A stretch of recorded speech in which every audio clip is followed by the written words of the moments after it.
Eu dediquei a minha vida à ciência, eu posso dizer dessa forma. Eu já estou numa fase de pré-aposentadoria, já sou aposentável há muitos anos, mas como eu adoro a UFMG, eu vou ficando por aqui enquanto me deixo. Então, óbvio que ao ter dedicado a vida à ciência, eu trabalho com uma concepção. A primeira característica mais importante que eu vejo da ciência é a grande epopeia da humanidade, ciência. Certo? Então, ela vai se estruturar na forma como nós a concebemos hoje a partir da Renascença. O grande nome da física, que é um marco nesse sentido, é Galileu. Mas nós não vamos fazer a história da ciência aqui. Eu diria que a grande concepção, a grande característica da ciência é que ela não trabalha com dogma, ela não tem verdades absolutas, ela trabalha com leis, e são leis que vão mudando em função de incorporação de novos conhecimentos. Nós gostamos muito de dizer que, morte após morte, a ciência avança. Então, essa é uma característica básica. Ela é estruturada a partir do empirismo, então ela é calcada na observação dos fatos da natureza como um todo, e a partir daí nós tentamos formular uma descrição. E é óbvio que o que é altamente portador de geração de riqueza socioeconômica, cultural, é a previsibilidade. Então, na medida em que a ciência permite projetar o futuro, ela está demonstrando o seu sucesso. Então, a gente trabalha, e ela tem uma vertente tecnológica, que vai ser aquela que gera recurso. Então, é uma concepção de algo extremamente dinâmico, evolução.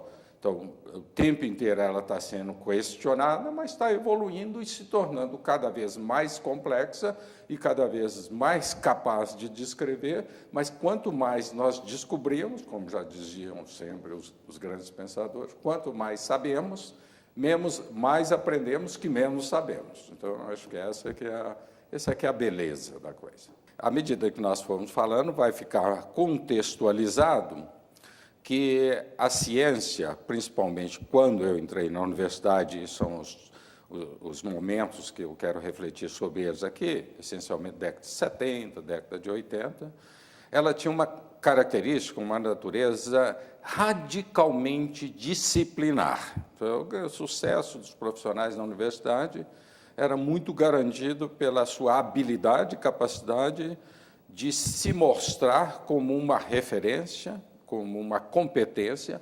disciplinar. Mas isso, obviamente, gerou um sucesso enorme no mundo da ciência, da tecnologia, da universidade. Isso é uma das bases estruturantes do sucesso da ciência e da universidade, de tudo isso que nós estamos conversando. Mas, obviamente, que dentro daquela premissa inicial que você colocou para mim, a ciência avança morte após morte.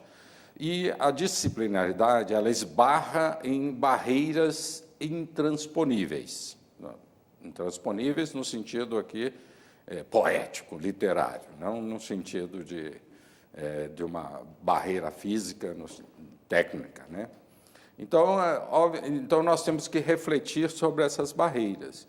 E essas barreiras levam à ideia ou à necessidade de se fazer uma abordagem para além do disciplinar.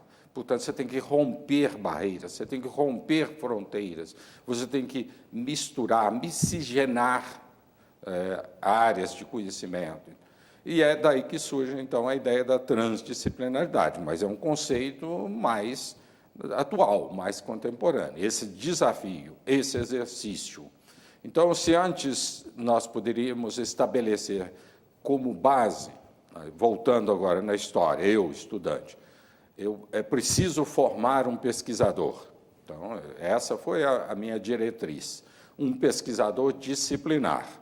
Hoje, isso não é mais suficiente. É preciso formar um pesquisador que, além de ter a competência e ter a inserção nessa ciência disciplinar, ele agora tem a capacidade de navegar em outras áreas do conhecimento, olhar o objeto de estudo do outro com o olhar do outro, Não é mais ele se especializar em A, B, C e D. Isso não existe mais. Isso é uma impossibilidade prática.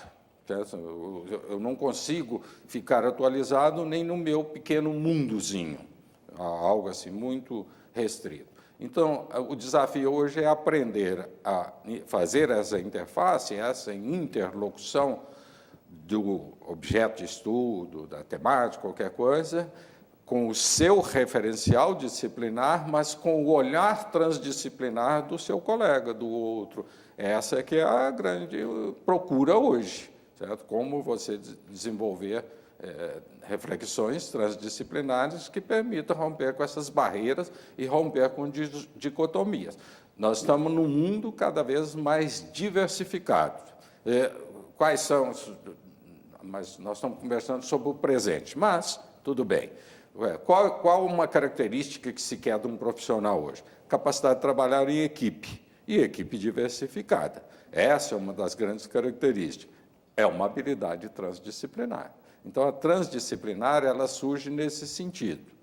E é óbvio que tem dificuldades para implantar, porque quando se nasce dentro de uma determinada cultura, normalmente a gente tende a morrer dentro daquela cultura. Então, uma nova cultura passa a ser um desafio e quem foi educado dentro de uma cultura disciplinar passa a ser uma força conservadora. Então, você tem que ir deixando o tempo andar e deixando que novas cabeças, novas pessoas, novos pesquisadores, novas pesquisadoras, cada vez mais as mulheres estão se inserindo aí, estão vindo e dominando em várias áreas, mesmo os redutos mais machistas do passado, hoje, né, já estão aí fortemente já miscigenados dentro dessa diversidade que eu fiz a apologia inicial. A transdisciplinaridade vai se inserir dessa forma. Minha origem é a pequena burguesia rural do interior de Minas, Bom Despacho. Então, era um período, eu me considero uma pessoa ultra privilegiada em vários sentidos, e uma delas é essa. É um período em que a vida da cidade era represada, você não tinha mobilidade, não existia. As pessoas nasciam, cresciam, educavam, morriam dentro da cidade. Eu faço parte da primeira geração de mobilidade que vem para cá. Bom, então, a minha epopeia de infância e juventude não vem ao caso aqui. Mas, respondendo à sua pergunta, quando eu fui fazer, hoje, segundo grau, né, na minha época era chamado científico, eu percebi que a única coisa que me dava assim, enorme prazer de estudar era matemática, química e física. Os outros eu estudava, gostava também. Então, eu houve um processo de seleção quase natural, eu já era maduro, que como eu tinha ficado represado, eu não seguia aquela trajetória de vida que os meninos de hoje seguem, 18 anos já estão na universidade, eu chego tardiamente à universidade, estou mais maduro, e então foi um processo natural de escolha. Eu fui vendo que eu gostava de estudar ciências exatas, aí eu tinha opções, mas dentro das ciências exatas eu percebi que a maravilha da física é que me cativava, me aprisionava de forma mais consistente. Então, a razão por eu ter optado pela física e feito o vestibular para a física é uma afinidade natural. Eu não diria que teve nenhum agente externo determinante na construção disso. A gente passa por aqueles processos de aconselhamento disso, aconselhamento daquilo, mas a gente percebe uma coisa mais de dentro para fora do que de fora para dentro. Que menino de 17 anos hoje não tem a capacidade de fazer isso. E a minha afinidade com a física foi plena. Então, agora vamos conversar dos 4 anos de universidade, né? Então, eu tenho a necessidade de, no segundo grau, trabalhar e estudar, mas aí, quando eu entro para a universidade, eu faço a opção, e, obviamente, pago o preço, de me dedicar exclusivamente à universidade. Então, eu tenho que me sustentar, mas essa foi a opção. Então, são anos maravilhosos, é uma dedicação plena e total à universidade, à ciência, à física, na etapa de aprendizagem. Então, eu faço parte, basicamente, da primeira geração de físicos. Tem uma turma antes de mim, mas é aquela iniciozinho da década de 70, o ISEX, Departamento de Física, é 68, então tem a turma de 69, eu faço parte da turma de 70. Então, estou ali no nascedouro da coisa. Então, esse é um período assim, fabuloso. Quer dizer, a coisa mais fantástica que tem é você participar de algo que está emergindo, uma propriedade emergente que surge da complexidade dos sistemas, novos padrões que vão se formar. Então, aí é uma taxa de crescimento fantástica, um processo de aprendizagem ultra rápido. Então, é maravilhoso nesse sentido. Os nossos professores, obviamente, não eram físicos, estrito sensu, muito pré-história do departamento, né, numa liberdade poética, é formado por engenheiros.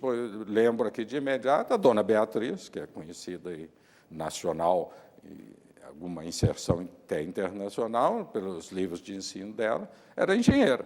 O professor Ramayana Gazinelli, que é um dos mentores do departamento, é engenheiro. Então, nós vamos passando assim por uma gama enorme de engenheiros. Então, e depois eles saem, vão ter uma formação sólida em física, mas a origem deles é engenharia. Então, veja, é uma fase de transição, e isso é de uma riqueza enorme.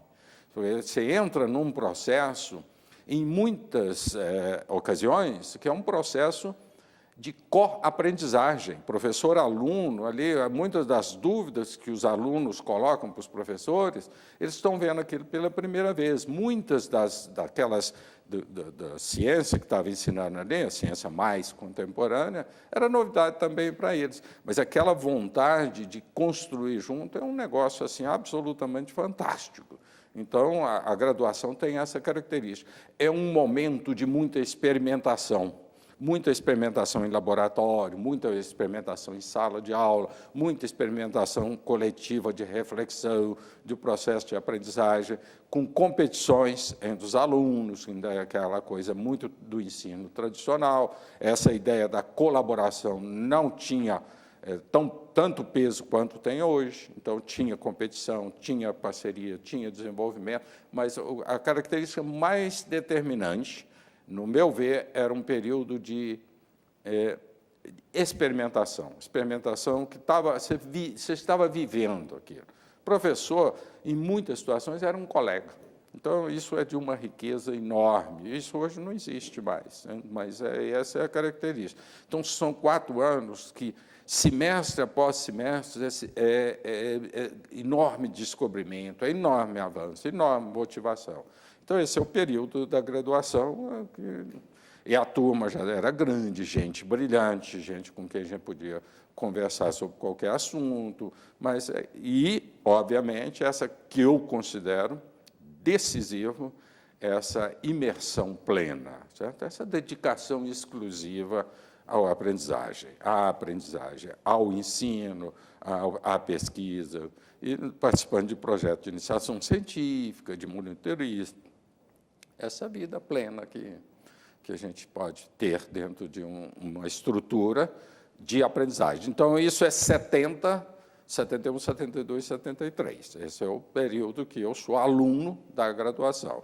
E eu me formo, então, em final de 73, como bacharel em física. Eu formei em dezembro de 73, no dia 2 de janeiro de 74, eu estava contratado como professor.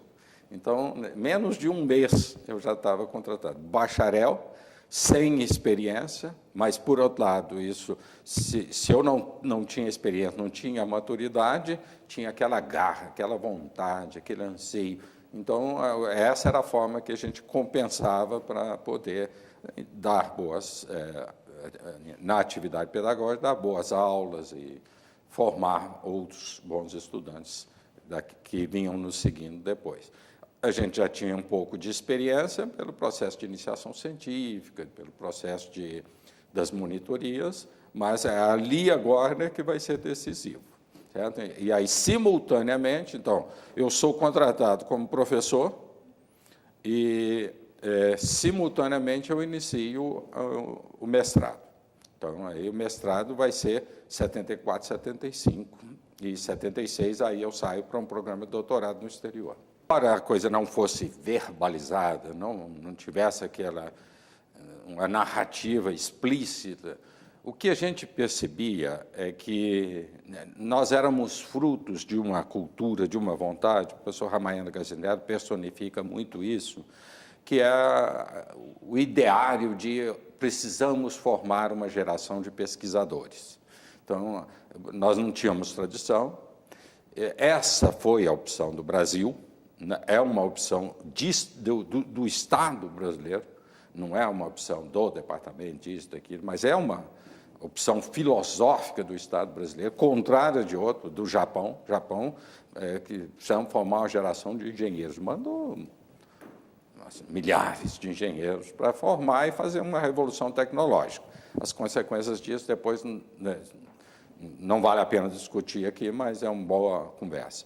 Então, o ambiente que nós participávamos da vida universitária era esse, nos transformar em pesquisadores. Obviamente que hoje isso está já consolidado, não existe mais a menor chance da universidade como um todo não refletir sobre isso. Então, e agora o desafio hoje é o próximo passo. Aí entra a questão da transdisciplinaridade, nós já conversamos um pouquinho no início. Mas, então, essa era a filosofia. Então, vamos mandar estudantes para o exterior para formar, em algumas carências específicas, com total grau de liberdade, teóricos experimentais, e era um ambiente tão favorável que o departamento conseguia manter 15% a 20% do seu quadro docente no exterior, em programas, seja de doutorado, de pós-doutorado, visitando, estágio. Eu lembro, na minha época, chegou a ter 15 professores do departamento simultaneamente no exterior. Então, era um negócio realmente fantástico. Esse é o momento de que, através de ações concretas, nós conseguimos implantar a política, implantar uma filosofia, e cujo mote era formar pesquisadores. E, nesse sentido, a pós-graduação, hoje, analisando, olhando para trás, é um sucesso. Certo? Nossa quantidade de gente que é formada, isso depois vai mudando, que é o sistema dinâmico, ou seja, não tem mais necessidade de mandar tanta gente para o exterior, porque a capacidade de orientação aqui já se consolida a padrão internacional, e aí, então, agora você vai formar o doutor aqui, e depois mandar para ele ter vivência do internacional, um processo de internacionalização. Então, isso é o que ocorre de uma forma natural, espontânea, na trajetória daquelas pessoas que estavam ali naquele momento. Essa era a filosofia. E tem uma outra característica muito interessante, que nós estávamos vivendo ainda sobre a égide do milagre econômico. Então, era um período de que a questão financeira estava passando por uma descontinuidade, de certa precariedade, para um cenário favorável, um cenário bom. Certo? A implantação da dedicação exclusiva, dessas bolsas. Então, a conjuntura econômica do país permitiu que isso foi feito. Então, isso era muito bom, que isso depois vai se desdobrar de forma ruim nas décadas perdidas, né? Que aí não tem dinheiro para nada, não tem salário, não tem nada, mas nós ainda estamos lá nesse período glorioso do ponto de vista de que o dinheiro não era um fator tão limitante. Você tinha as políticas, como é que você alocava, podia ter ingerência disso, ingerência daquilo, mas era um ambiente favorável. Então, este que era o cenário lá daquela época. Vivíamos o período do chamado famoso milagre econômico, era passível de se conseguir recursos para implantar programas dessa dimensão que permitia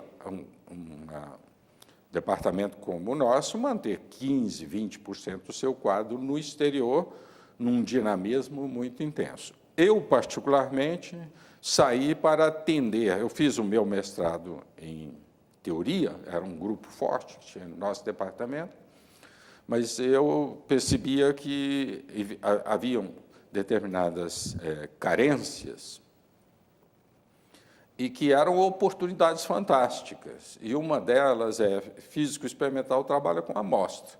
Então, eu fui fazer crescimento de cristais no exterior. Então, essa foi a minha opção, a minha escolha. Particularmente, fazendo um parênteses aí para entrar num nicho pessoal, qualquer cristal que existe na natureza, hoje nós podemos fazer no laboratório. Qualquer coisa que exista na natureza, reproduzimos no laboratório. Se você quiser um rubi, pode ser da natureza ou feito laboratório. Eu não estou falando de imitação, estou falando da pedra em si.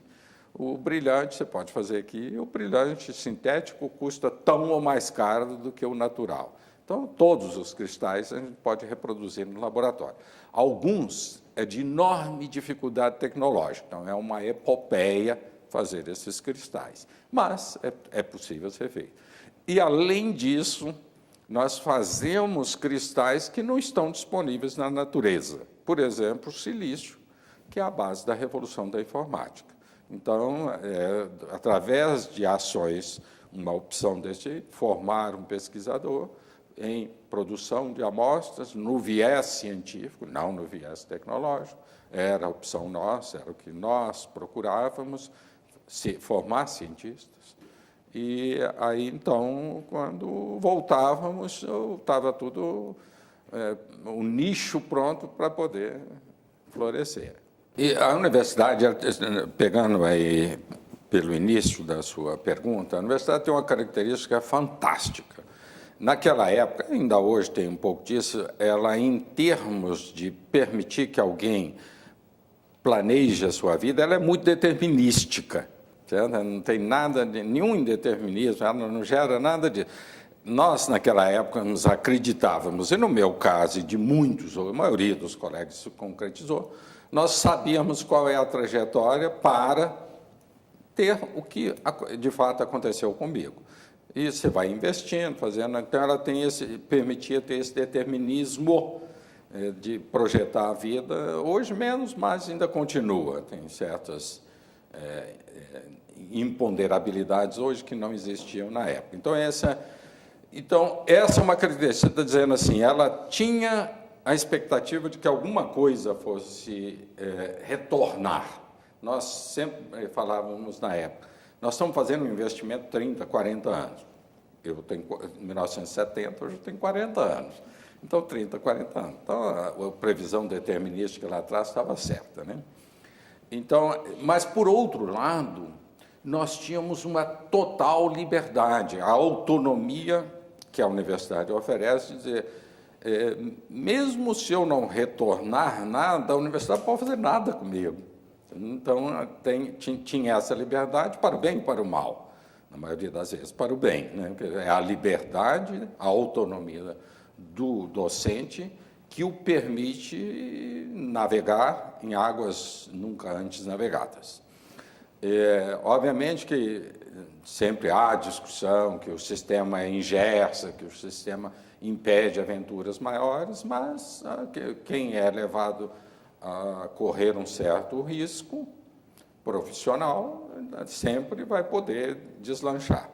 Então, na época em que, quando eu retornei, existia uma cultura, uma lógica operacional no departamento. Nós éramos um departamento nascente, pensava-se de uma forma um tanto quanto acanhada, certo? A gente olhava lá fora, ficava idealizando o que existia lá, mas a nossa realidade era ainda terceiro-mundista, pelo próprio momento que nós estávamos vivendo, que estávamos nascendo, éramos acanhados, éramos tímidos em termos de, não, isso aqui não dá para fazer, vamos pensar num mega projeto, vamos botar um acelerador de partículas, né?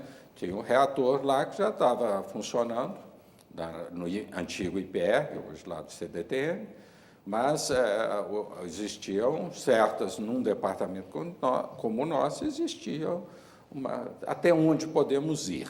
Então, aí havia muitos físicos teóricos, e físico teórico, o custo operacional naquela época era, brincávamos muito, lápis e papel. Hoje é computador, né? Porque você vai fazer tudo, faz muita simulação, muita conta, mas era lápis e papel. Então, barato, a ciência é barata. Mas havia a expectativa de que a gente pudesse voar um pouco mais alto. Então, quando eu retorno trabalhando com crescimento de cristais, aí nós vamos tentar dar um voo mais alto. E é quando nós, é uma epopeia, mas é algo que é bem sucedido, nós conseguimos implantar uma determinada técnica de crescimento de cristais. Naquela época, início da década de 80, nós já estávamos fazendo nanociência e nanotecnologia. Foi um primeiro equipamento que permitia fazer preparação de cristais na escala nano. Camada por camada atômica a gente podia fazer estruturas. E é óbvio que era um investimento alto, mas ainda estávamos vivendo um período, início da década de 80, em que havia uma certa disponibilidade de recursos, havia projetos, a FINEP, com o FNDCT, Fundo Nacional de Desenvolvimento Científico e Tecnológico, aportava volumes bastante significativos para a época em que permitia fazer isso. E a outra característica é que as iniciativas emanavam muito do indivíduo, do pesquisador. Diferente de hoje, ela emanava muito do indivíduo, reflexo da cultura disciplinar. Hoje é transdisciplinar, então hoje é mais coletivo. Então, foi quando nós propusemos e trouxemos. Hoje seria como se nós fizéssemos um mega investimento aqui. Então, isso muda um pouco, contribui para mudar a cultura do departamento. Ou seja, o departamento tem cacife, tem autonomia, tem condições de fazer grandes projetos. A partir daí, então, começa. E aí vai replicando, e hoje é um departamento com laboratórios fantásticos e que causa surpresa, para dizer o mínimo, em alguns casos até inveja, de vários visitantes internacionais. Mas como é que vocês têm isso aqui? Né? Uma infraestrutura fantástica que nós temos no departamento. Então, a origem é essa. Então, nós estamos agora, vejo que eu digo que me considero uma pessoa privilegiada, eu já citei pelo menos 3 grandes mudanças das quais eu participei.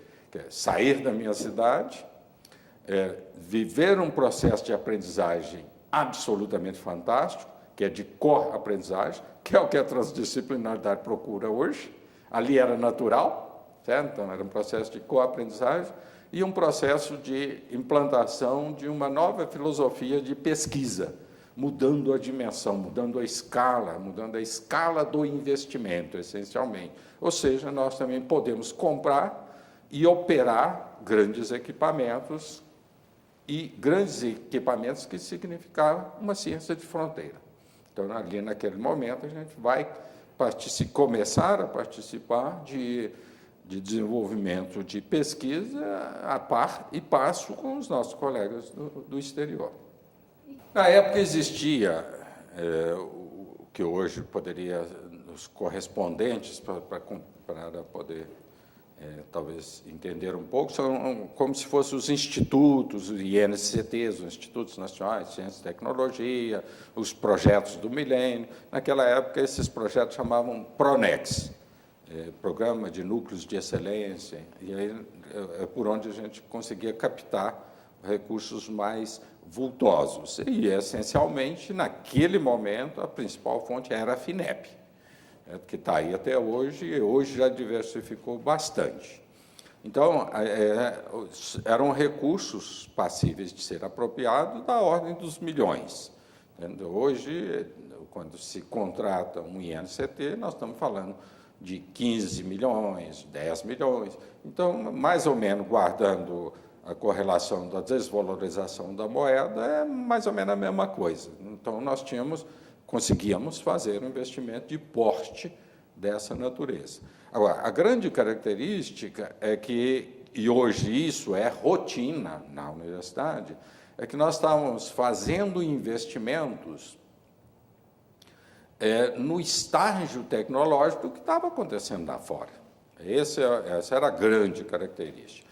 Agora, obviamente que nós tínhamos que lidar com uma situação completamente diferente da deles lá fora, dos nossos pares lá fora. Eles, nossos pares, né? Aqueles que faziam a mesma ciência que nós estávamos tentando fazer aqui.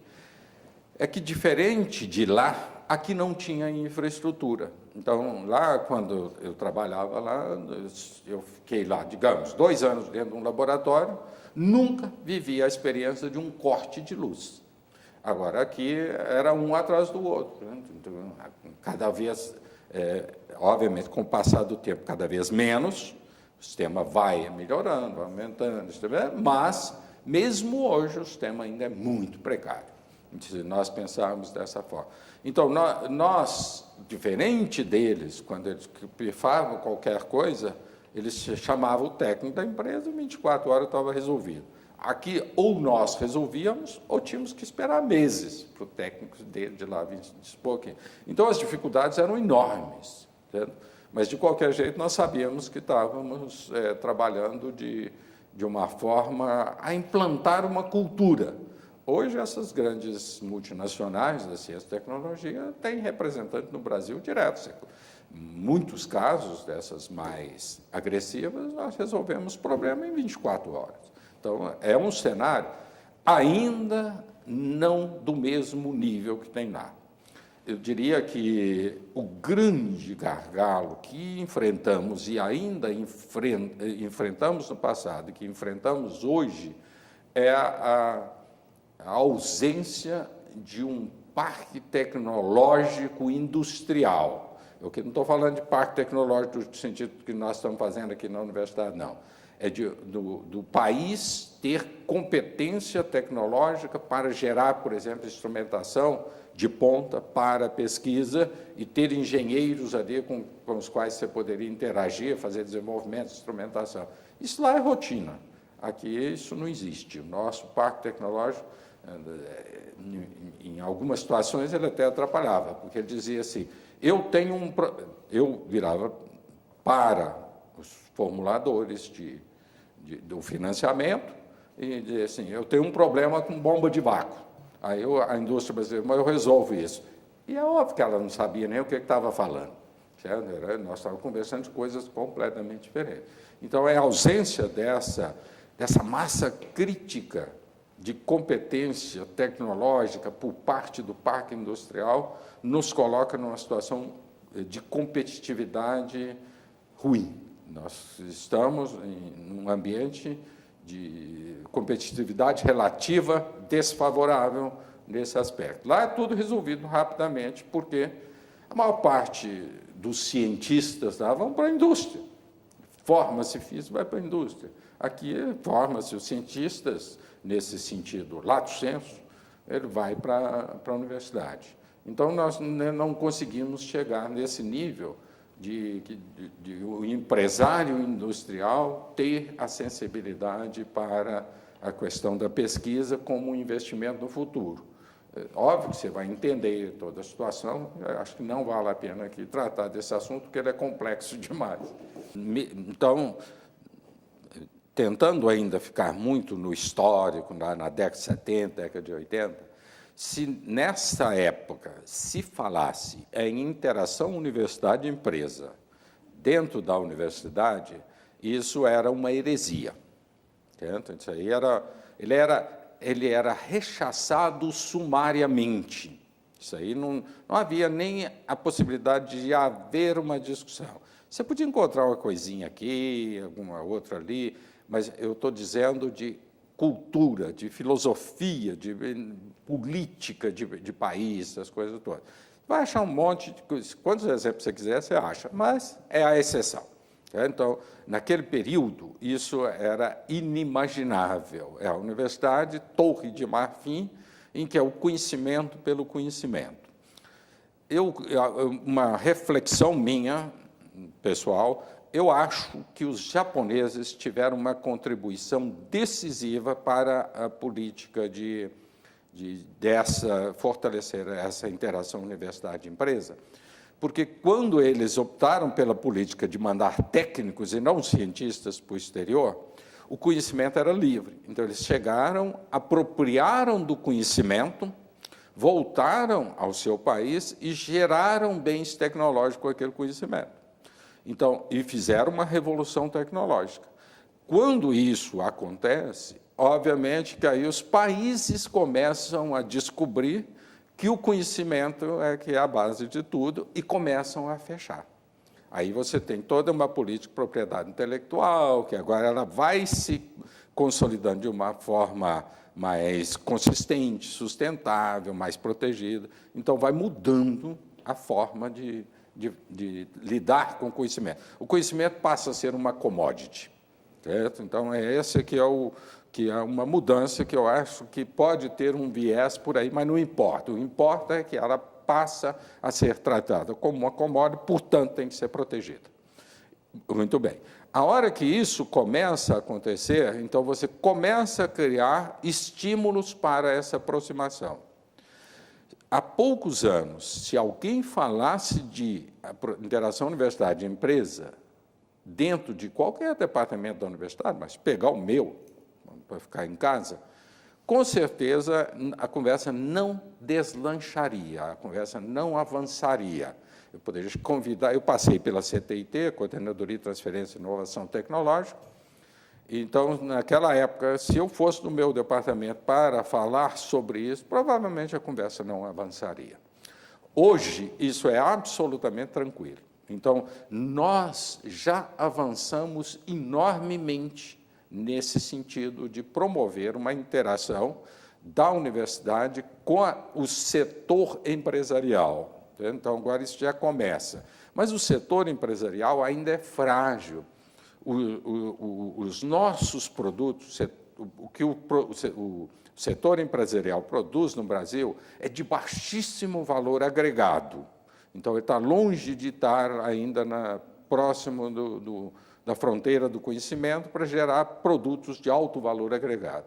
Então, quando esse diálogo agora já torna possível, você já começa a fazer exercício, um outro processo de aprendizagem. Então, sempre, morte após morte, o sistema avança. Então, isso é que está acontecendo nesse momento. Mas eu creio que nós ainda vamos ter que esperar, no mínimo, mera futurologia, no mínimo uma década, para que realmente a gente tenha uma política consistente de interação universidade e empresa, cujo produto daquela interação seja realmente algo competitivo internacionalmente, ou seja, um produto de inserção internacional. Então, refletindo um pouco pela física, pela engenharia. Exemplos, eu posso te dar os montes, né? A Embrapa faz isso, mas aí já é outro tipo de política, outro tipo de cenário, outra área. Então, é um pouco dessa coisa. Então, avançamos muito, certo? Isso hoje é natural dentro da universidade, não deixa de ser uma leitura transdisciplinar, vários atores, essas coisas todas, já vai se inserindo. A CTIT, a Coordenadoria de Transferência e Inovação Tecnológica, é nova, o IAT é novo, são entidades que têm um potencial de modificação da universidade enorme. Então, nesse sentido que esses novos órgãos dentro da universidade, eles têm um poder de modificar a universidade, modificar a estrutura muito grande. Então, nascem pequenininho. Hoje, a universidade tem quantas incubadoras de empresa, parque tecnológico, então, ela já está se inserindo dessa forma. E ninguém mais se horroriza quando, em algum tipo de questionário, alguém pergunta assim, você tem patente? Isso antigamente, na época que nós estamos conversando, década de 70, década de 80, pergunta, o que é patente? Qual é que a resposta quase que seria essa, né? Então, essa coisa, ela evoluiu muito. Eu sou extremamente otimista com relação à universidade como um todo, mas óbvio que quem vai ter que achar os caminhos agora é essa nova geração que está aí. Certo? Quando me perguntam, eu falo assim, não, eu vou onde os jovens forem. E jovens são, em termos de pesquisa, eu diria aquele que já aprendeu tudo e não esqueceu nada. Então, eu diria faixa etária de 40 anos, 45, 50, ali é que a coisa vai. Então, eu já estou na fase já comecei a esquecer, mas aí conta um pouco a experiência, e ainda não resolveram me mandar embora eu seja aposentável, eu ainda tenho um clima muito gostoso dentro do meu departamento. Como chefe de departamento, eu vivi a política do departamento, vivo a política do departamento intensamente. Mas o exercício da chefia de departamento foi muito acanhada para mim, eu só fui chefe temporário, substituto num momento lá de crise. A minha experiência maior é como o diretor do ISEX, como CTIT, a FUMP, e o IAT, esse é que está no meu coração, acho que é o mais gostoso, e a experiência do CETEC, Centro Tecnológico do Estado de Minas Gerais. Então, a partir daí que eu posso refletir um pouco sobre essa questão que você colocou. Obviamente que a minha convicção a respeito dessa questão, ela é dinâmica também, e ela foi mudando de uma forma que, se eu me vejo hoje, eu falo assim, isso tem nada a ver com aquilo que eu me via lá antigamente, quando eu comecei. E ela reflete essa questão da migração do disciplinar para o transdisciplinar. O conhecimento, ele é cada vez mais complexo, e você gerar conhecimento competitivamente, você tem que fazer uso de todas as ferramentas disponíveis. Então, você tem que trabalhar de uma forma mais cooperativa, mais sistêmica. Então, eu acho que uma das grandes... Eu não queria falar sobre o presente, mas acho que um dos grandes fatores que impedem hoje novos avanços na universidade é a ideia do departamento. É ali que, de uma forma extremamente arraigada, ainda está estabelecido a âncora da visão disciplinar. Você não pode perder ela, porque senão você cai na superficialidade, charlatanice, essas coisas todas, mas é ali que ela hoje, ela atua mais como uma força conservadora. Então, você me perguntando como romper com essas barreiras departamentais, que na realidade é como romper com as barreiras disciplinares, sem perder a âncora disciplinar. Se você não tiver, primeiro você se especializa, depois você se diversifica. Você se universaliza, criando vínculos e olhar o conhecimento com o olhar do outro, porque você não tem chance de achar que você vai se especializar em mais de ser referência numa coisa. Você tem que ter. Essa é a minha identidade. A minha identidade é física, física do estado sólido, física de materiais semicondutores, crescimento de cristais. Me definir de uma forma assim, bem aguda. Agora, com os cristais, o que eu faço? Aí eu tenho que interagir com o engenheiro, interagir com o sociólogo, interagir com isso, essas coisas todas. Mas eu nunca vou me tornar um especialista em sociologia, ou em tecnologia, ou um dispositivo de alguma coisa. Então, acho que esse é o desafio. Então, a reflexão que eu diria se lá no início a premissa básica era precisamos formar uma geração de pesquisadores, ela se cumpriu.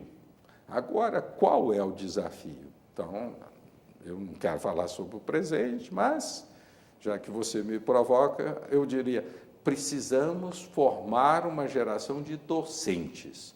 Docente, lato sensu. Docente que é pesquisador, que sabe ensinar, que sabe interagir, que sabe diversificar, que sabe conversar, que sabe internacionalizar, que sabe lidar com o estudante de graduação no nível básico.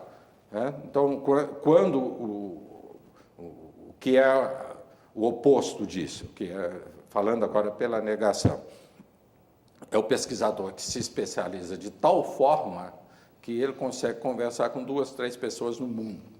Certo? Então, isso não é mais a ideia do docente que nós queremos para o UFMG. Docência aqui, eu não estou me referindo a gerar nenhuma dicotomia de pesquisa em si, nada disso. É o profissional lato sensu que sabe fazer pesquisa. Hoje só entra quem tem uma... Isso é quase que um default, né? Um estado básico para admissão, ou pelo menos deveria ser. Certo? Então, eu sou um pesquisador. Então, eu faço alguma coisa em que, em alguma área, algum ponto, algum setor específico, eu sei o que está acontecendo no mundo. Então, esse deveria ser o default. E é em muitos departamentos, como é no meu departamento. Agora, a partir daí, isso é suficiente? Hoje não. Hoje você tem que ir além. E, obviamente, que uma pessoa que vai lidar com essa filosofia de que eu sou bom nisso aqui, ele já está meio ultrapassado. Essa questão que você coloca, eu vou agora em 2 vieses diferentes. O primeiro é o seguinte: quando nós nascemos, então lá, o período que eu estou privilegiando nessa conversa, década de 70 e década de 80, principalmente a primeira metade da década de 80, então, um período de uns 15 anos, que é o nascimento do departamento, em 68, dentro de uma nova concepção de universidade, concepção dos institutos básicos, um departamento de pesquisa disciplinar, mas de pesquisa. O departamento de física, ele tem um papel, tanto na UFMG, e aqui não é arrogância, não, aqui é uma tentativa simplesmente de como eu vi a coisa na época. Tanto na UFMG, como em Minas, como os departamentos de física do Brasil como um todo, foram emblemáticos. Certo? Eles eram vistos como algo diferente, que estava ali, que trazia uma mensagem nova e que podia ser uma boa mensagem, que é desse departamento disciplinar ancorado no pesquisador.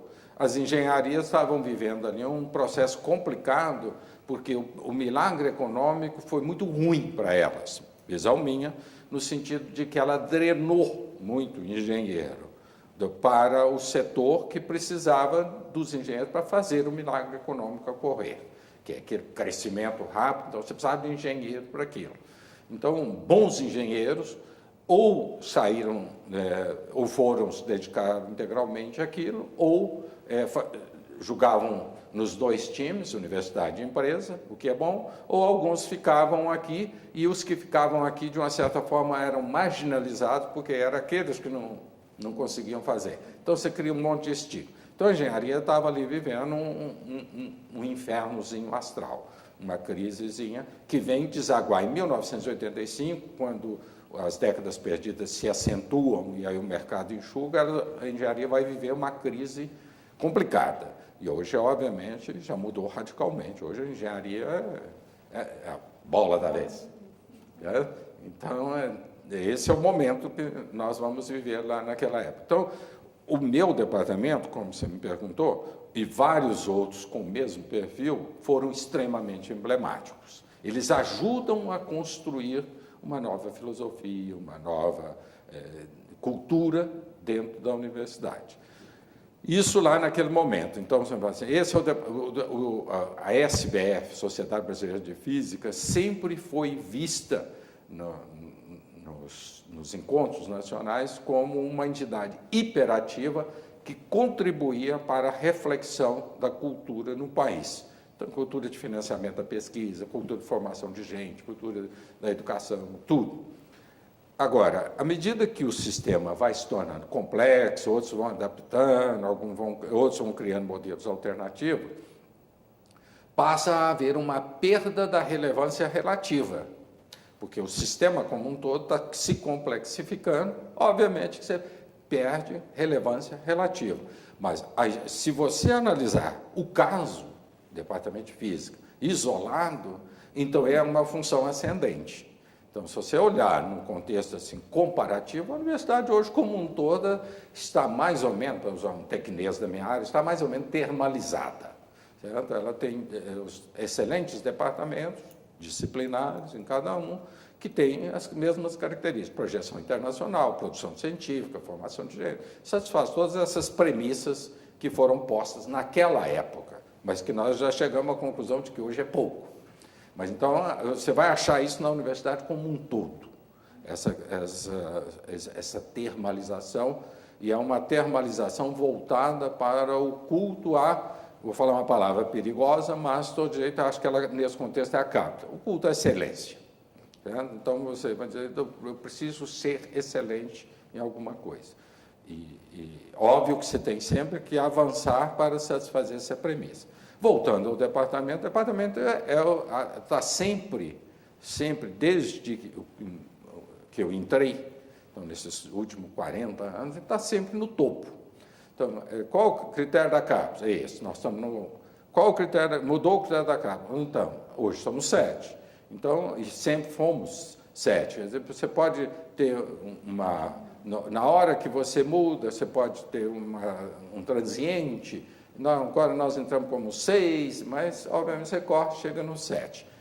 Para o bem e para o mal, certo? Porque, obviamente, agora nós somos um departamento maduro, um departamento disciplinar, com aquelas premissas daquela época. E, nesse sentido, nós conseguimos ir replicando o sistema. E não tem nada mais perigoso do que um sistema que não muda. Certo? Um sistema num regime estacionário é perigosíssimo. Mas essa é a situação da universidade como um todo hoje. É a situação do sistema universitário brasileiro. Você não faz mudanças. Como o sistema ficou grande demais, pesado demais, é difícil de você fazer mudanças ali. Lá na minha época, voltando, era fácil de fazer mudança. Bastava você ter um bom projeto, os recursos estavam lá, ter capacidade de negociar, certo? Havia uma filosofia na época, nós estávamos sob o regime militar, e óbvio que o dinheiro era alocado por pessoas que tinham vinculação direta, a FINEP tinha uma quantidade de militares lá dentro, então você tinha que ter a capacidade de negociar e negociar ali dentro do discurso. Falava-se muito na época, por exemplo, em só um caso, em segurança nacional. Não sei muito bem o que isso significa, eu, como membro de universidade, não sou muito disciplinarmente afim a essa temática, mas falava-se muito disso. Então, eles achavam que qualquer coisa direcionada com isso tinha que ter certo diferencial. Então, nós podíamos fazer projetos e dizer assim, olha, eu posso fazer tal cristal, esse cristal presta-se a fazer tal dispositivo, e tal dispositivo serve, por exemplo, como sensor de um avião. Pronto. Então, você fazia uma narrativa, que é o que ele queria ouvir, ele te dava o dinheiro, você fazia, nós tínhamos autonomia docente, voltávamos e fazíamos a nossa ciência, não existia o sistema como um todo, ele não tinha aquela capacidade da concessão e do controle para poder aferir se realmente nós estávamos produzindo um dispositivo que, na lógica e na ótica deles, era de atividade militar. Nós, obviamente, que nós queríamos fazer a ciência, então nós fazíamos a ciência, fazia todas as pesquisas, formávamos gente, e formamos gerações e gerações de pesquisadores que não tem nenhum vínculo com esse momento da história do Brasil. Nós nunca paramos de formar gente, e formar gente com perfil totalmente autônomo, né? essa é a característica. Mas acontece exatamente no momento em que não existia a ditadura dos editais que existe hoje. Certo? Então, a coisa era mais de negociação ao nível indivíduo-indivíduo, pesquisador e quem estava no comando dessas agências, no caso a FINEP. A FINEP tinha muito, na FINEP, nos órgãos em Brasília, tinha muito profissional que emanava das Forças Armadas, uma vez aposentado, eles ocupavam esses cargos. E tinha muito, nessa época, tinha muito esse perfil de profissional dentro desses órgãos. E eles tinham a concepção deles de como é que projetos deveriam, que projetos não deveriam ser apoiados, aprovados. Então, eles tinham determinadas premissas e, quando nós chegávamos lá para negociar com eles, eles já tinham premissas iniciais. Então, no caso da minha área, um exemplo que eu posso dar para tentar ajudar a esclarecer isso eles tinham priorizado o trabalho com silício, porque silício é a base da informática, a informática era crucial para a sociedade, para qualquer coisa que você quiser fazer, inclusive para instrumentalizar a Força Armada, sem dúvida. Então, eu gastei alguns meses de negociação com eles para ter um projeto aprovado em que o foco não era o silício, mas um outro material que fazia a mesma coisa, que era o arsenete de galho. São dois materiais que ambos se prestam a fazer dispositivos no domínio da informática, da microeletrônica, da nanotecnologia. Então, eles vinham com isso e você gastava um esforço mas era passível de ser dialogado, porque eles incorporavam as premissas sem muita reflexão em cima daquilo. Então, nosso trabalho era muito de desconstruir e reconstruir. Então, olha, isso aqui está bem, mas existe essa alternativa que pode ser melhor, e aí você fazia o discurso que ele queria ouvir, mas você fazia o seu trabalho. Então, muitas vezes isso acontecia. Havia tendência de direcionamento? Óbvio. Certo? Eram os interesses daquele grupo que estava no poder naquele momento. E a única coisa que nós tínhamos que fazer era negociar com essas pessoas, e a deliberação era quase que ao nível individual, não tinha muito julgamento por mérito, como tem hoje os comitês, quem estava no poder, que aposto nisso ou não, era assim que funcionava. Isso é o lado bom, o lado ruim. Ou seja, era um período de maior fechamento, do ponto de vista desse que nós discutimos, que eles havia determinada premissa que eles gostariam que fosse seguida. Por outro lado, uma vez que você conseguia romper aquela dificuldade inicial, o sistema era ultra desburocratizado. Certo? Hoje eu diria que se eu não estou apto a lidar com processos nessa lógica dessa burocracia que está aí. Hoje é muito mais complicado você ter que ter. É o que inicialmente chamei da ditadura dos editais. Certo? Você não tem mais uma capacidade. Para bem ou para o mal, não estou fazendo julgamento disso aqui. Então, você me perguntou, eles faziam direcionamento? Faziam. Então, era possível mudar esse direcionamento? Era possível mudar esse direcionamento, numa negociação pessoal. Uma vez decidido, esse é o projeto, a burocracia praticamente inexistia. Certo? Então, o pesquisador tinha autonomia para negociar com a empresa, era completamente diferente do que é hoje. Então, tinha um lado ruim, mas tinha um lado bom. Certo? Eu acho que a ciência avançou tremendamente no Brasil naquele período, e um dos ingredientes básicos foi essa flexibilidade. Eu estou sempre fazendo apologia à diversidade e flexibilidade. A flexibilidade do pesquisador de, não, eu não consigo isso, mas vou para cá, eu não tenho que ficar consultando isso, eu não tenho que perder noites de sono por causa de TCU. Não estou julgando Não estou julgando aqui, não estou fazendo isso, né? Eu entendo todo o conjuntura daí, não quero discutir sobre isso. Você está me perguntando, contexto histórico, estou te contando. Se, por um lado, nós vivemos numa aldeia global, nós estamos conectados ao mundo, em tempo real, ao vivo e a cores, a princesa da Inglaterra está grávida, aquilo você acompanha, aquilo assim, certo? O outro, por menor que seja o evento, onde quer que seja, um tsunami de meio metro, então você está conectado, é uma aldeia global. Isso é um fato. O outro fato é, esse movimento, ele leva muito ao fortalecimento do regionalismo também. Olha, é o melhor dos mundos, certo? Você tem o macro e o micro aqui, em que você tem a diversidade que é permitida aqui, no nível do indivíduo, do grupo, do setor que ele está inserido, e, ao mesmo tempo, você tem uma onda global. Não vou fazer discussão filosófica aqui sobre a onda global, mas esse é o fato. Muito bem. Obviamente que, se esse movimento aqui, com todas as características que ele tem, como indivíduo, grupo, né, como regional, que ele tem aqui, se ele não souber o que está passando aqui, ele tende ao isolamento, quase que a figura do monge, certo? Lá, em algum lugar bem afastado de tudo.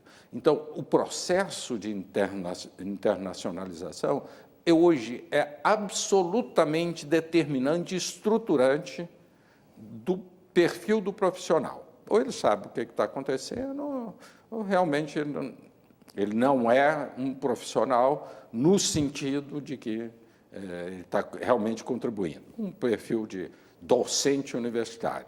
Então, a internacionalização é absolutamente estruturante para a formação do profissional. Lato sensu, que eu não estou falando de pesquisador nem de nada, lato sensu. Ele tem que saber, independente de área. Certo? Alguém fala assim, não, eu faço poesia regional. Não importa. A poesia regional dele tem que ter inserção internacional, tem que estar globalizada, essas coisas todas. E pode ter quantos exemplos nós temos aí, né? E pessoas que nunca saíram do seu nichozinho. Vou arriscar, mas, tanto quanto eu sei, o Carlos Drummond de Andrade nunca saía do Brasil. Ele criava uma poesia universal sem necessidade. Então, ele não saía fisicamente, então, obviamente, estava sabendo o que está acontecendo. Então, internacionalização é absolutamente determinante. Isso aí não tem como. Eu vou fazer isso para o povo brasileiro. Isso não existe. Certo? O seu produto tem inserção internacional, aí você está fazendo para o povo brasileiro, ou o oposto não vai funcionar. Isso não é uma função reversível nesse sentido, porque o sentido da esquerda para a direita é igual da direita para a esquerda. Opa, que o exemplo foi bom, não. Não é reversível com relação à troca de sentido. Okay? Então, esse é um ponto. Obviamente que todo o tempo nós estamos vendo o que está acontecendo lá, nossos estudantes estão indo, estão participando de eventos internacionais, quem faz a análise dos nossos trabalhos são pessoas que estão lá. Eu não consigo produzir se eu não penso que quem vai ser o árbitro daquilo que eu estou produzindo está lá e não cá. Essa validação internacional, independente de área, não estou falando de física, mas é uma visão ampla, é ela que vai dar a validação de tudo que nós fazemos. Certo? É esse o mundo que nós vivemos, é essa cultura que está evoluindo.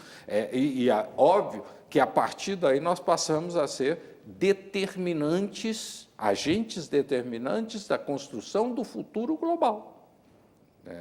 Agora eu não vou mais pensar. O Brasil, quando está pensando lá, qualquer coisa, né, saindo da minha área, quando está pensando numa soja, não está pensando no Brasil, não. A receita é do Brasil. Quando está pensando em pré-sal, não está pensando no Brasil, está pensando na competitividade do Brasil no cenário, inserção do Brasil no cenário internacional. Então, essa questão nós, não me cabe fazer esse tipo de julgamento, mas nós sempre fomos importadores de cultura e baixíssimos exportadores de cultura. Acabou. Certo? Então, nós temos que ter essa característica de gerar conhecimento na onda globalizada com o viés regional. Certo? Então, vale a pena por Minas Gerais ter um centro de pesquisa em minerais? Óbvio. Certo? Não está lá o Rio estudando pré-sal. Minas, do mesmo jeito que o Rio tem lá seus campos de petróleo, Minas tem suas minas. Então, vale a pena? Vale. Agora, mineral é para o mundo inteiro. Então, a internacionalização é uma das bases estruturantes. Essa questão da produtividade é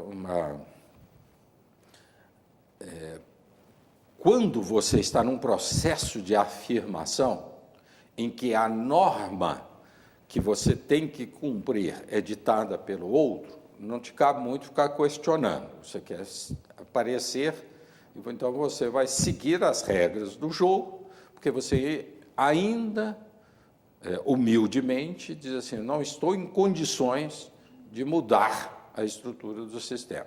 Aí vale tudo. Né? Não que os fins justifiquem o meio, mas você me perguntou produtividade. Então, numerologia em número de artigos na minha área, isso foi importante? Foi muito importante. Continua sendo importante? Continua sendo importante.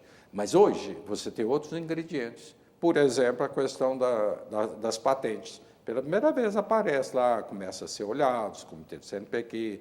Então, existe uma fase em que você aceita participar do jogo, em que você dá, então, a sua cara, no sentido daquilo que você acha que é relevante, aí você começa a mudar. Nós, hoje, acho que estamos nessa fase madura, em que nos permite dizer assim, eu não conto mais, porque, na realidade, eu já estou próximo da aposentadoria, que é compulsória. Então, eu não tenho grandes revoluções mais a fazer na minha vida, como as que eu citei lá para trás. Né? Mas eu diria que hoje, mesmo aqueles que são o meu alvo, minha referência, que me guiam, que são os pesquisadores jovens, eles já não têm receio de correr risco. Eu não vou publicar por meramente publicar. Tem vários colegas meus assim, eu vou publicar aquilo que realmente eu julgo que vale a pena. Então, ele tem o próprio padrão dele. O padrão dele agora passou a ser determinante. Isso é uma característica da maturidade. E a UFMG já tem isso. Então, em muitos casos, os meninos chegam, os meninos já chegam, os jovens aqui que eu estou dizendo, os estudantes de mestrado, doutorado, eles chegam assim numa volúpia de publicar, aquilo é novidade para eles. Eles entram numa roda e começam a achar aquilo gostoso e começam a produzir quase que compulsivamente. É uma coisa fantástica. Tudo bem, aquilo que está dando a ele a força propulsora para ele avançar. E depois ele vai aprendendo que...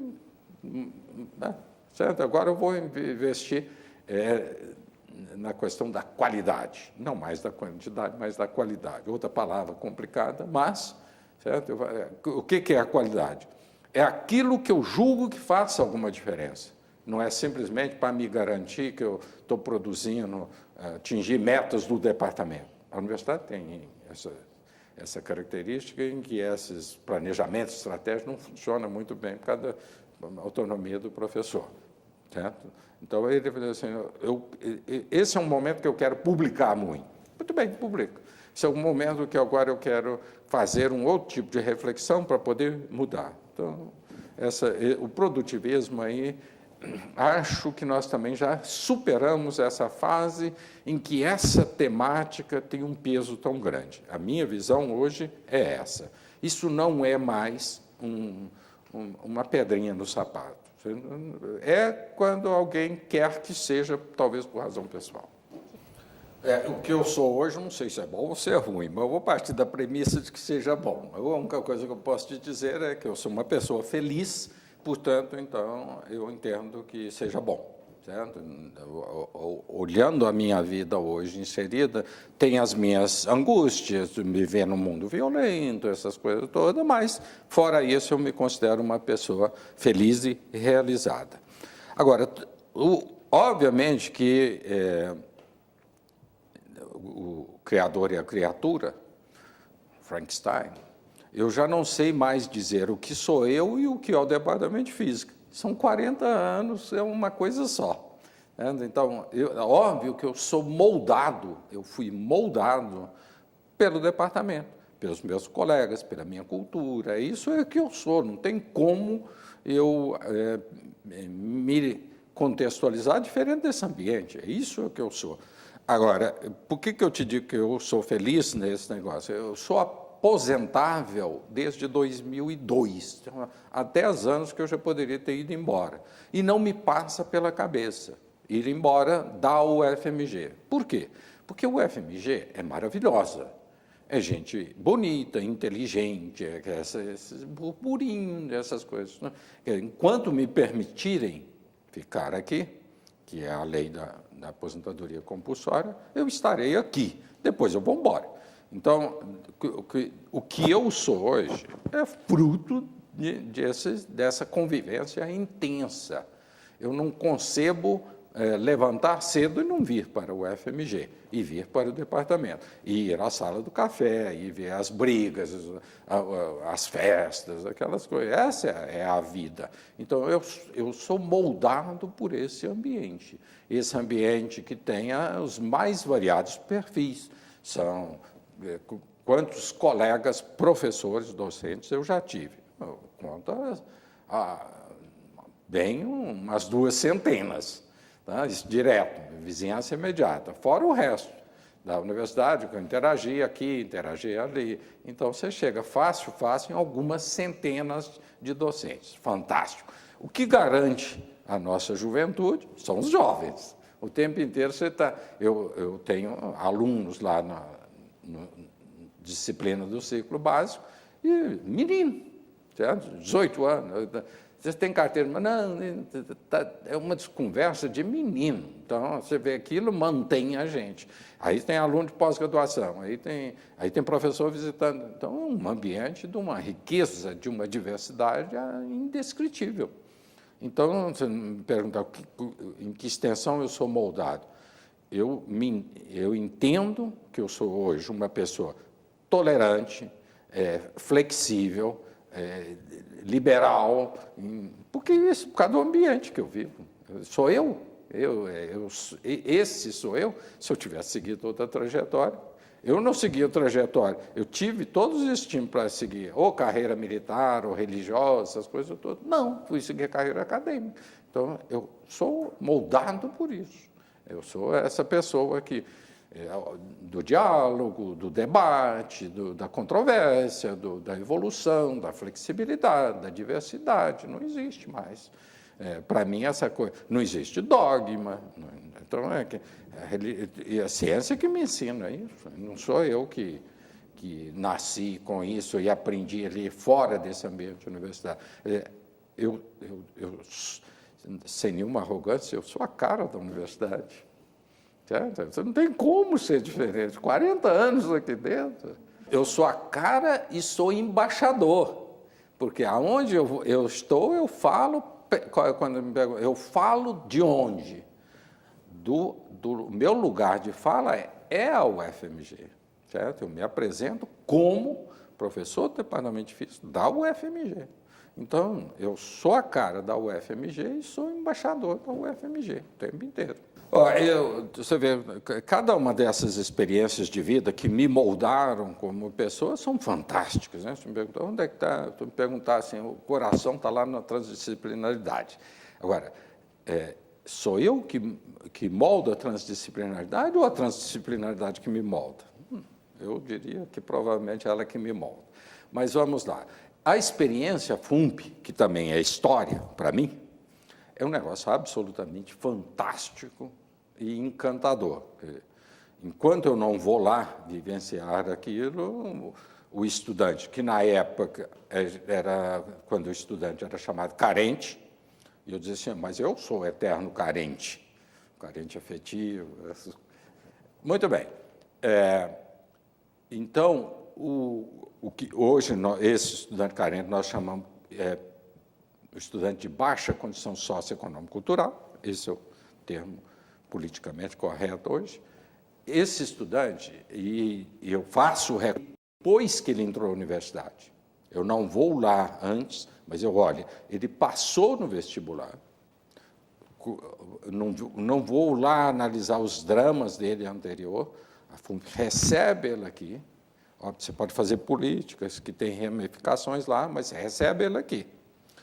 E ele tem uma história que o colocou numa posição de desvantagem com relação ao, vamos chamar aquele aluno que não é de baixa condição socioeconômico-cultural, o normal, mas normal nesse sentido de que se é possível fazer uma distribuição estatística dessas coisas todas. Então, ele chega aqui com carências no sentido de que muitos estudantes nunca assistiram uma peça de teatro, então, cultural, nunca pôde comprar, não tem dinheiro para comprar livro, então ele chega aqui com carências, mas ele conseguiu vencer uma barreira, que é o vestibular. Então, a FUNP ali atua, e atua de uma forma assim, absolutamente fantástica. Certo? Eu estou falando de história. Ela vai, mapeia, identifica e tenta suprir uma necessidade daquele aluno. Aquele aluno está acostumado a viver e a trabalhar numa condição adversa. Então, quando minimamente você fornece condições um pouco mais satisfatórias para ele, ele sobe numa velocidade fantástica. Então, rapidamente, num curto intervalo de tempo, se você atua sobre o aluno ali, quando ele entrou na universidade, em questão de 1 ano, 2 anos, ele se equipara com o outro, academicamente, cognitivamente, tudo. Então, a FUNP realmente, eu diria assim, liberdade poética, uma grande invenção. Certo? Como é que as pessoas lá, tanto que chama a Fundação Universitária Mendes Pimentel, estão lá no nascedor da universidade, nós precisamos acolher, de uma certa forma, esses alunos. Então, é essa política de inclusão que vai ter, praticada pela FUNP, da forma profissional, e eu diria que até artisticamente também, é um negócio deslumbrante.